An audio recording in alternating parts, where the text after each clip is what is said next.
Hi everyone, কেমন আছো তোমরা? আশা করি তোমরা সবাই ভালো আছো। অনেক দিন পরে আমি একটি ব্লগ নিয়ে আসলাম। এটা হচ্ছে লাস্ট ফ্রাইডে ব্লগ। আমি অনেক দিন ধরে ব্লগ ওইভাবে আপলোড করতে পারতেছি না ব্যস্ততার কারণে। সো আমি আমার ফ্রাইডেটা কিভাবে স্পেন্ড করলাম তোমাদের সাথে আজকে শেয়ার করব। সো সকালটা শুরু হয়ে যায় একদম হেলদি ব্রেকফাস্ট দিয়ে। আর আমি এখানে ব্যাচেলার পয়েন্টও দেখতেছিলাম। কার কার ব্যাচেলার পয়েন্ট দেখতে ভালো লাগে আমাকে কমেন্টে জানাবে। আজকে যেহেতু ফ্রাইডে, সো আমি আর আমার ভাই প্ল্যান করলাম যে আমরা আজকে সুলতান ডাইনে লাঞ্চ করব। সো আমি উত্তরাতে গিয়েছিলাম অনেক দিন পরে। সো যেহেতু আমার বাবার বাসা উত্তরাতে, সো আমরা উত্তরা ব্রাঞ্চেরই সুলতান ডাইনে চলে যাই আমি আর আমার ভাই। সো আমরা আজকে বিফ চাপটা ট্রাই করেছিলাম। সো ওরা অ্যাট ফার্স্ট আমাদেরকে সালাদ সার্ভ করে দেয়, দেন পোলাও অ্যান্ড বিফ চাপ চলে আসে। আমরা যখন ফার্স্টে অর্ডার করি তো আমাদেরকে জানানো হয়েছিল যে মেইবে এটা শেষ হয়ে গেছে এই বিফ চাপটা। সো আমি বললাম যে এত তাড়াতাড়ি শেষ। পরে ওনারা যে চেক করলো যে না এখনও আছে। সো আমাদেরকে পরে সার্ভ করলো। তারপর কিছুক্ষণ সময় লেগেছিল, 10 মিনিটসের মতো। সো ফাইনালি আমরা আমাদের বিফ চাপটা পেয়ে যাই। যদি টেস্টের কথা বলি, আমার কাছে আর আমার ভাইয়ের কাছে মজাই লেগেছে, কারণ আমরা স্পাইসি লাভার। সো যেহেতু আমাদের স্পাইসি ফুড ভালো লাগে, সো আমাদের কাছে এর জন্য এটা বেশি মজা লেগেছে। বাট যারা ঝাল খেতে পারো না তাদেরকে আমি বলবো এটা ট্রাই না করতে, কারণ সত্যি এটা অনেক ঝাল। আমি আমার ভাইকে সার্ভ করে দিলাম, দেন আমিও নিয়ে নিলাম ট্রাই করার জন্য। এই বিফ চাপের এই গ্রেভিটা হচ্ছে সবচেয়ে বেস্ট। সো এটার কারণে আসলে এত স্পাইসি এটা। সো এখানে শুকনা মরিচ ইউজ করা হয়েছিল সব কিছু, সো অনেক ঝাল ছিল। এখানে আমি সালাদও নিয়ে নিলাম, কারণ লেবু দিয়ে খেতে এটা বেশি মজা লাগতেছিল। আমি কাঁচামরিচও নিয়েছিলাম, বাট কাঁচামরিচ আর খাওয়া হয়নি, কারণ এটা এত ঝাল যে কাঁচামরিচের আর প্রয়োজন পড়েনি। বাট আমার কেন জানি পোলাওয়ের সাথে কাঁচামরিচের কম্বিনেশন খুব ভালো লাগে।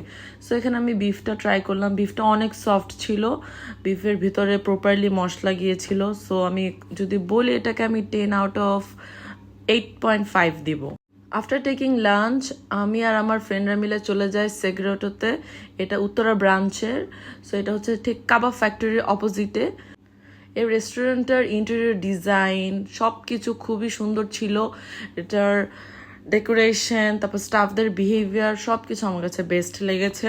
নেক্সট টাইম আমি ট্রাই করবো এখানে আবার যাওয়ার জন্য, কারণ সব ফুড তো আর একবারে ট্রাই করা যায় না। সো নেক্সট টাইম গেলে আমি অন্যান্য ফুড এখানে ট্রাই করব। আর আপনারা দেখতেই পারতেছেন কতটা সুন্দর রেস্টুরেন্টটা। সো এটা মেবি কিছুদিন আগে অনেক ট্রেন্ডিংয়ে ছিল, বাট সময়ের কারণে আমরা ওইভাবে যেতে পারিনি ওখানে।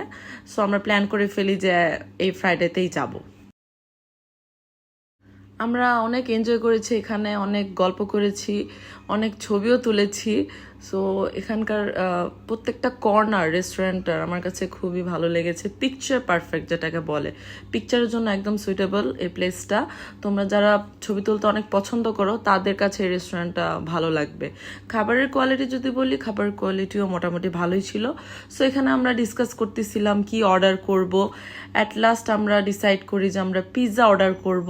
পিৎজা আমাদের একটা ফ্রেন্ড আমাদেরকে ট্রিট দিয়েছিল। পিৎজাটার টেস্ট তোমাদের সাথে শেয়ার করব কেমন লেগেছে। দেন আমরা এখানে আমাদের জন্য ড্রিঙ্কস অর্ডার করি। সো আমরা অনেকজনই ছিলাম, সো সবাই যার যার মতো পছন্দের ড্রিঙ্কস অর্ডার করেছে। আমি এখানে এটা অর্ডার করেছিলাম, সো এটার নামটা আমি ভুলে গিয়েছি। সো এটার ডেকোরেশনটা খুবই সুন্দর ছিল। ওদের প্রেজেন্টেশন আমার কাছে সবচেয়ে ভালো লেগেছে। বাট এই কোল্ড কফিটা বেশি মজার ছিল। এটা চকলেট কোল্ড কফি মেবি ছিল, বাট এটার ডেকোরেশন এই ড্রিঙ্কসটার আমি বলবো বেস্ট।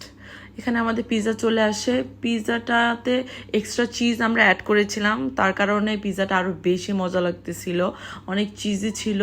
আমি এখানে মেয়োনিজটা নিয়ে নিলাম। ওরা আমাদেরকে এখানে দুইটা সস সার্ভ করেছিল, একটা ছিল টমেটো কেচাপ আর একটা ছিল মেয়োনিজ। সো আমার কাছে মেয়োনিজ দিয়ে এই পিৎজাটা বেশি মজা লেগেছে। সো এখানে আমি টমেটো কেচাপটাও নিয়ে নিলাম।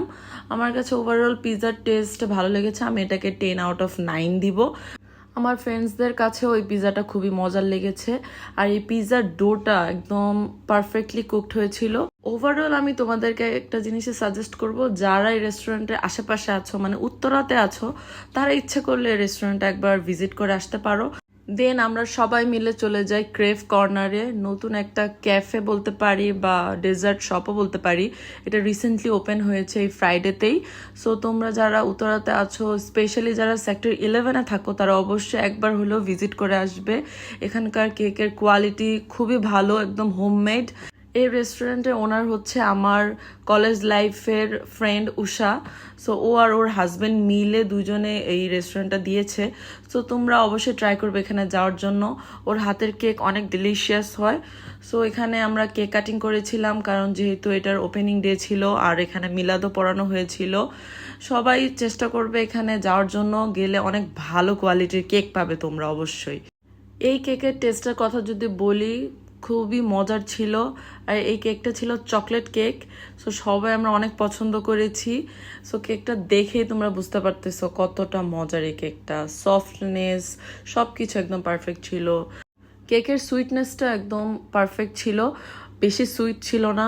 আমার কাছে আবার কেকের বেশি সুইটনেস থাকলে আমার ভালো লাগে না, টেস্টের কেন জানি কেকের টেস্টটা ভালোভাবে পাওয়া যায় না প্রপারলি। সো এখানে আমরা সবাই মিলে বোবা ড্রিঙ্কস ট্রাই করি। সো তোমরা যদি এখানে যাও একবার হলো এই বোবা ড্রিঙ্কসটা ট্রাই করবে, এটা গরমের মধ্যে অনেক রিফ্রেশিং ছিল। আমি আমার বাসার জন্য এখানে ডোনাটস নিয়ে গিয়েছিলাম। আমার ভাই ডোনাটস অনেক পছন্দ করে, আর এটা অনেক সফট ছিল, চকলেটিও ছিল।